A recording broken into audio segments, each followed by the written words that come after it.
Bien préparer son projet vidéo. Avant de commencer le montage, il est essentiel de bien préparer son projet. C'est une étape souvent négligée, pourtant elle permettra de gagner énormément de temps et d'obtenir un résultat plus professionnel. La première chose à faire, c'est de définir l'objectif de votre vidéo. Posez-vous une question simple. Pourquoi est-ce que vous réalisez cette vidéo?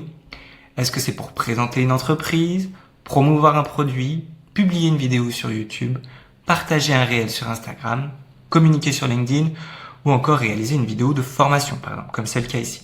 L'objectif de votre vidéo va influencer sa durée, selon où est-ce que vous diffusez, son rythme, son format et même la manière dont vous allez raconter votre histoire. Donc une fois l'objectif défini, il est temps de choisir le bon format et vous allez voir, Canva propose plusieurs formats adaptés aux différentes plateformes. On retrouve évidemment le format horizontal idéal pour YouTube, le format vertical adapté aux stories et aux réels ou aux vidéos TikTok. Il existe aussi des formats carrés qui restent très utilisés sur certains réseaux sociaux comme Instagram par exemple. Donc choisir le bon format dès le départ, ça vous évitera de devoir modifier toute votre mise en page par la suite, voire même de devoir filmer à nouveau la scène. Nous allons donc parler de l'organisation des médias. Avant même d'importer vos fichiers Canva, prenez quelques minutes pour les trier. Je vous conseille de regrouper toutes les vidéos. Si vous avez un iPhone dans l'application photo, vous créez des albums par exemple.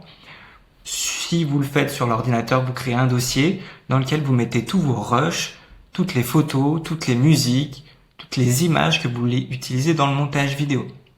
Et du coup, vous faites bien un dossier pour chaque vidéo, c'est important. Si vous avez tourné plusieurs séquences, n'hésitez pas aussi à supprimer les prises inutiles et à conserver uniquement les meilleures. Donc ça, c'est du travail à faire à l'avance. C'est une petite préparation, mais qui va vous faire gagner après un temps fou. Ça va vous éviter de vous perdre dans les différentes vidéos.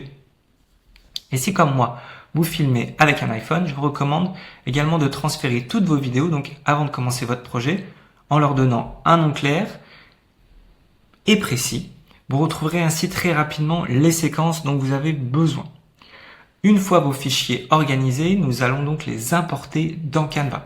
Vous verrez qu'il suffit de quelques clics pour ajouter vos vidéos, vos photos et vos fichiers audio à la bibliothèque du projet. Nous verrons également comment Canva gère ses médias et comment les retrouver facilement tout au long du montage. Voilà pour la préparation du projet. Vraiment, c'est important.